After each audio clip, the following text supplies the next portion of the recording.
Kai Patriotas išleidžia visiškai naują SSD, Specsas vis dar žaidžia su senuoju modeliu ir nežinau, ką daugiau kaltinti negu mano tingėjimą.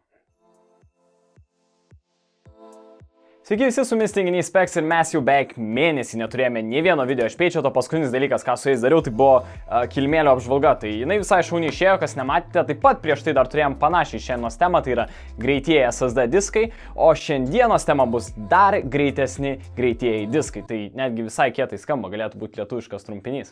Na, kitaip žinomi kaip M.2 arba M.2, toliau sakysiu, SSD, kurie išnaudoja PCI Express liniją, ne tą įprastą SATA senąją liniją, kuri apsiboja tik tais iki 600 MB per sekundę greičiais. Ši leis jums pasiekti žymiai aukštesnius greičius per tą lizdą, kurį naudoja jūsų taip pat vaizdo plokštė. Na ir kai kurie diskai rimtai status kaip kokia plokštelė tą PCI Express lizdą, bet mes turėsim labiau populiarų variantą, tai yra M.2 tipo lizdo, kuris buvo mums išduotas iš Patriot Viper SSD.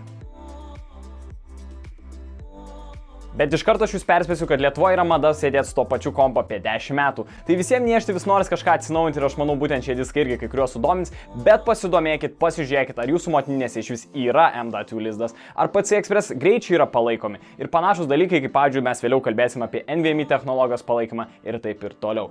Pasidomėkit. Na, o dabar grįžtant, kamgi mes šiandienos video turim, tai yra mūsų draugų Patriot Viper išduotas Scotch modelis SSD, yra gan prieinami pagal savo greičius, kainą sakyčiau. Pigiausias modelis yra 128 GB talpos ir jisai prasideda nuo 30 €, o brangesnis eina 512 GB, kurį būtent jums ir rekomenduočiau, jo kaina yra tik tais 81 €.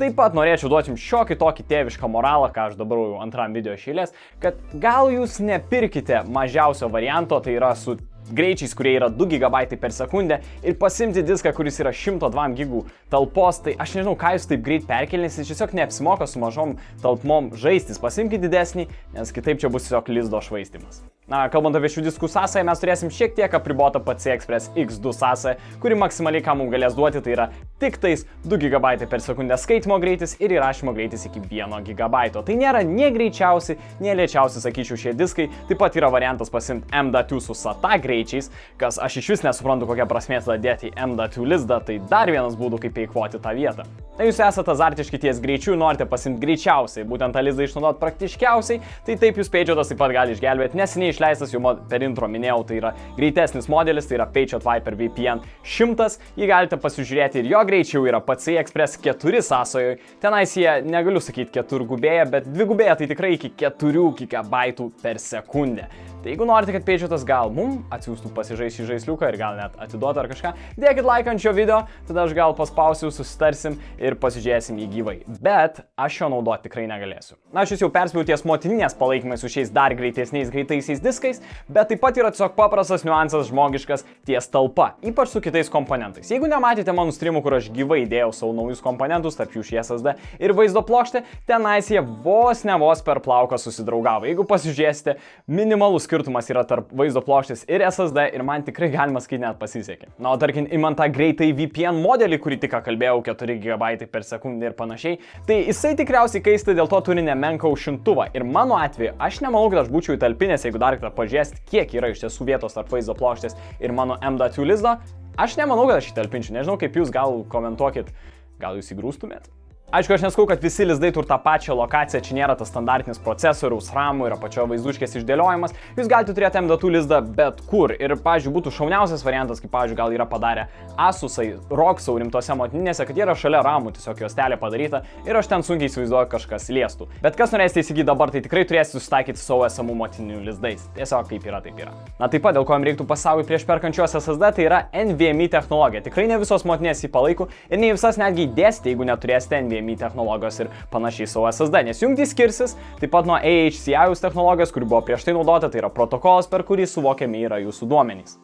Na, jeigu dar kartą paaiškinti, kasgi ta per technologija, dėl kurios jūs gali būti, kad negalėsite turėti šių SSD, tai AHCI yra dar hard disk laikų technologija, kada turėdavau vieną komandos eilutę ir jinai galėdavau realizuoti 32 komandas.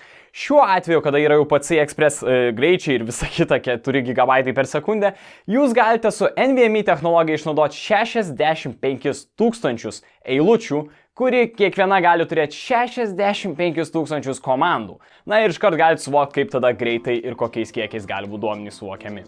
Ir jeigu šitas paaiškinimas nebuvo dėja jums pakankamai aiškus, tai aš pridėsiu po video nuorodą į Tech Quickie epizodą, yra tikrai šaunus kanalas paaiškinimam ir NVMe ten yra išdėstoma šiek tiek plačiau. Na ir dar kartą norim pasikartoti tą moralą, kad šie diskai yra su savo greičiais ir talpomis žymiai praktiškesni naudojant didesniais projektais ir failais. Būtent ką aš ir naudosiu, aš planuoju tiesiog perskelti visą savo editinimo programą ant šio disko ir tenais galėčiau dirbti ties video, kuris kels visą medžiagą, garso medžiagą, failus, nuotraukas, viską ir būtent tenais ties tais projektais dirbti. Na bet dar klausimas, ar aš patikėčiau savo saugumą šiuose greitose diskuose, tai aš, žinokit, nesu tikras. Vis tiek patikimiausias būdas tiesiog ir pigiausias nusipirkti kelis hardus, sujungti juos į RAID 1 ir tada tu gali juos saugiai turėti su tikimybė tikrai, kad jie nepradings.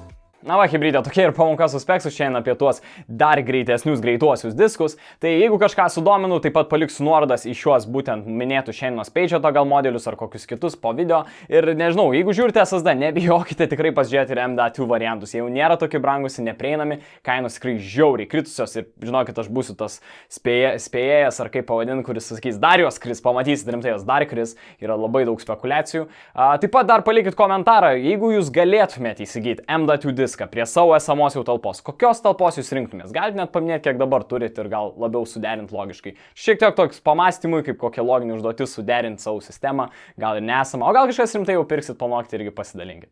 Tai va, ačiū, kad žiūrėjot, nežinau, kaip man šitas video išėjo, žinokit, filmavau aš jį 3 kartus ilgiau negu jo trukmė bus tikriausiai, bet jo, iki sekančio karto. Iki.